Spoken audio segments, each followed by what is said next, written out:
Hello students, आज के इस वीडियो में हम मधुमेह और इसके लिए किए जाने वाले आसन भुजंगासन को देखेंगे। चलिए सबसे पहले ये देख लेते हैं कि मधुमेह यानी कि डायबिटीज क्या होता है। आजकल के इस भागदौड़ भरे युग में अनियमित जीवन शैली के चलते जो बीमारी सर्वाधिक लोगों को अपनी गिरफ्त में ले रही है वह है मधुमेह। मधुमेह एक बहुत ही खतरनाक बीमारी है। यदि इसे नियंत्रित ना किया जाए तो इससे गुर्दे फेल होना, आंखों की दृष्टि कमजोर होना, अंग छेदन होना व हृदय वाहिका संबंधी बीमारियों का होना आम बात है। मधुमेह एक ऐसी बीमारी है जो हमारे शरीर में कोशिकाओं के द्वारा प्रयोग में लाए जाने की अपेक्षा हमारे रक्त में शुगर को जमा कर देती है, अर्थात हमारे रक्त में शुगर के स्तर को बढ़ा देती है। वास्तव में हमारा शरीर रक्त में मौजूद शुगर के स्तर को नियंत्रित करने के लिए इंसुलिन नामक हार्मोन का प्रयोग करता है। जब हमारा शरीर आवश्यकता के अनुसार इंसुलिन की मात्रा उत्पन्न नहीं करता या जब इंसुलिन अपना कार्य भली भांति नहीं करता तो मधुमेह हो जाता है। मधुमेह दो प्रकार का होता है, टाइप 1 और टाइप 2। मधुमेह में अग्न्याशय ग्रंथि यानी कि पैनक्रियाज ग्लैंड से इंसुलिन नामक हार्मोन उत्पन्न नहीं होता, इसलिए इसके उपचार के लिए इंसुलिन के टीके को प्रतिदिन लगवाने की आवश्यकता पड़ती है। टाइप 2 मधुमेह में शरीर की अग्न्याशय ग्रंथि शरीर की आवश्यकता अनुसार इंसुलिन नामक हार्मोन उत्पन्न नहीं करती। यह हार्मोन उत्पन्न तो होता है परंतु उसका भली भांति प्रयोग नहीं होता।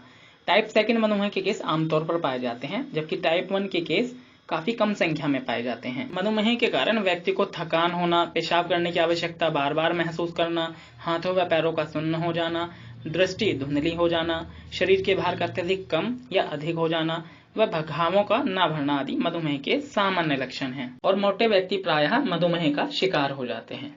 भुजंगासन, पश्चिमोत्तानासन, पवन मुक्तासन और अर्धमत्स्येंद्रासन को नियमित रूप से करने से मधुमेह से बचाव तथा उपचार भी किया जा सकता है। चलिए अब देख लेते हैं भुजंगासन के बारे में। यह आसन जमीन पर लेटकर और पीठ को मोड़कर किया जाता है, जबकि सिर सांप के उठाए हुए फन की तरह लगता है। भुजंगासन संस्कृत के दो शब्दों से मिलकर बना है, भुजंग और आसन। भुजंग का मतलब होता है सांप यानी कि कोबरा, और आसन का मतलब होता है मुद्रा। इस आसन में शरीर की आकृति फन उठाए हुए भुजंग यानी कि सर्प जैसी बनती है, इसलिए इसको भुजंगासन कहा जाता है। इसको कोबरा पोज भी कहते हैं। चलिए अब देखते हैं भुजंगासन किस प्रकार किया जा सकता है। भुजंगासन करने की विधि। सबसे पहले फर्श पर सीधे पेट के बल लेट जाएं, यानी कि उल्टे लेट जाएं। माथा जमीन से लगा हो, दोनों पैर सीधे और हाथ जंघाओं से सटे हों। उसके बाद हाथों को कोहनियों से मोड़ते हुए कंधों के नीचे रखें और उंगलियां सामने की ओर रहेंगी। श्वास भरते हुए धीरे धीरे सिर, गर्दन, कंधों और छाती के भाग को नाभि तक ऊपर उठाएं, अर्थात धीरे धीरे हाथों को कोहनियों से सीधा कर पूरी पीठ को पीछे की ओर झुकाएं। नाभि को जमीन से लगाकर रखें और हाथों का अंदरूनी हिस्सा शरीर से स्पर्श करके रखेंगे। पीछे से पैरों को सीधा रखें और खिंचाव दें। इस स्थिति में श्वास को सामान्य रखेंगे। गर्दन को ऊपर को खिंचाव दें और दृष्टि सामने रखें। शरीर को स्थिर रखते हुए 10 से 30 सेकंड तक इस स्थिति में रुक सकते हैं। फिर धीरे धीरे अपने सिर, कंधों और छाती व नाभि के भाग को नीचे लाएं।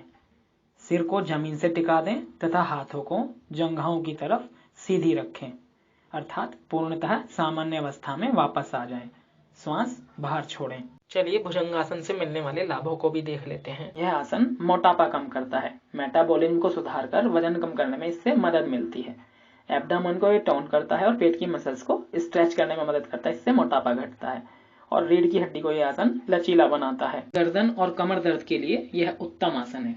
कमर दर्द असहनीय होता है, पेट दर्द, कमर दर्द, सर्वाइकल आदि आम समस्याएं हो गई हैं, तो ये मांसपेशियों की जकड़न को दूर करके कमर और गर्दन के दर्द के लिए बहुत ही उत्तम आसन है। इस आसन से सभी अंगों की मांसपेशियों, रक्तवाहिनी तथा हड्डियों में लचीलापन उत्पन्न होता है, क्योंकि इससे एब्डोमेन यानी कि पेट के निचले भाग में वक्ष यानी कि पसलियों वाला जो भाग है और कंधे और फेफड़ों में अच्छा खिंचाव आता है, उनकी अच्छे से स्ट्रेचिंग हो जाती है। तो इस तरीके से हमारे शरीर में लचीलापन उत्पन्न होता है।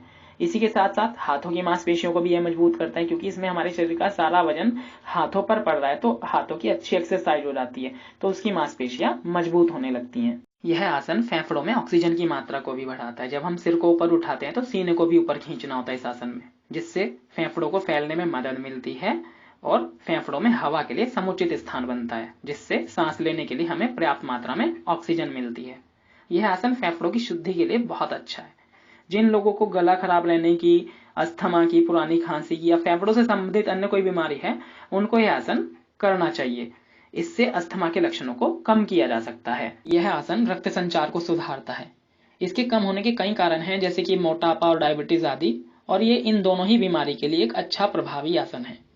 इस आसन में वक्ष स्थल की यानी कि सीने की अच्छी स्ट्रेचिंग हो जाती है और दिल की कार्य क्षमता बढ़ती है। इससे रक्त का संचार बेहतर तरीके से होता है और शरीर के सभी अंगों को अच्छे से कार्य करने के लिए ब्लड सर्कुलेशन की यानी कि रक्त संचरण की अहम भूमिका होती है। तो इससे हमारी शारीरिक क्षमता में भी बढ़ोतरी होती है। यह आसन उच्च रक्तचाप को कम करता है और मानसिक तनाव और चिंता को खत्म करता है। पर्याप्त मात्रा में हमें ऑक्सीजन प्राप्त होने के कारण दिमाग शांत रहता है और साथ ही मांसपेशियां मजबूत होती हैं, जिससे हमारी शारीरिक क्षमता भी बढ़ती है। तो इस तरीके से तनाव और चिंता को यह हमसे दूर कर देता है। यह आसन हमारे शरीर को मजबूत और फुर्तीला बनाता है। इस आसन में हमारे शरीर की सभी मांसपेशियों और हड्डियों की एक्सरसाइज हो जाती है, जिससे हमारा दिमाग भी शांत रहता है, उसकी एकाग्रता भी बढ़ती है और हमारे शरीर की अकड़न वगैरह भी खत्म हो जाती है। तो इस तरीके से हमारा शरीर मजबूत और फुर्तीला बनता है। यह आसन कब्ज, अपच तथा वायु विकारों की शिकायतों को दूर करता है। इस आसन से पेट के निचले हिस्से में मौजूद सभी अंगों के काम करने की कार्य क्षमता बढ़ती है, मेटाबॉलिज्म सुधर जाता है, पित्ताशय की क्रियाशीलता बढ़ती है, पाचन प्रणाली की मांसपेशियां मजबूत होती हैं। तो इस तरीके से ये कब्ज, अपच तथा वायु विकारों को दूर करता है। यह आसन लीवर संबंधी समस्याओं को भी ठीक करता है। लीवर हमारे पाचन तंत्र का अहम हिस्सा है। लीवर हमारे शरीर में जरूरी पोषक तत्वों को शरीर में अलग अलग भागों में भेजने में और विषाक्त पदार्थों की छंटनी करने में सहायता करता है। लीवर की समस्या होने पर हमारा स्वास्थ्य गड़बड़ा जाता है, हम बीमार हो सकते हैं। तो यह आसन लीवर को स्वस्थ रख के उसकी कार्य क्षमता को भी बढ़ाता है। यह आसन मूत्राशय या मसाने के विकार तथा स्वप्न दोष में राहत देता है। इस आसन को करने से पेट के निचले हिस्से के अंदरूनी अंगों की अच्छी एक्सरसाइज हो जाती है, तो इससे मूत्राशय भी मजबूत होता है। इसके अलावा पेट की चर्बी से भी किडनी और मूत्राशय में दिक्कत आती है और यह आसन पेट की चर्बी को भी कम करने का काम करता है। और स्वप्न दोष के लिए मेन कारण है सपने आना, और सपने तब आते हैं जब हम अच्छी और गहरी नींद नहीं लेते हैं। तो अच्छी और गहरी नींद लेने के लिए हमें तनाव से दूर रहना होगा और दिमाग को शांत रखना होगा, और इसके लिए भी यह आसन किया जाता है। तो इस तरीके से यह आसन मूत्राशय, मसाने के विकार तथा स्वप्न दोष में राहत देता है। चलिए अब देखते हैं भुजंगासन करते हुए हमें किन सावधानियों का ध्यान रखना चाहिए। अगर हर्निया, हाइपरथायराइडिज्म, पीठ में या रीढ़ की हड्डी में कोई सर्जरी हुई हो, सिर दर्द या हाल में पेट की सर्जरी हुई हो, तो इस आसन का अभ्यास ना करें। गर्भवती महिलाएं इसका अभ्यास ना करें।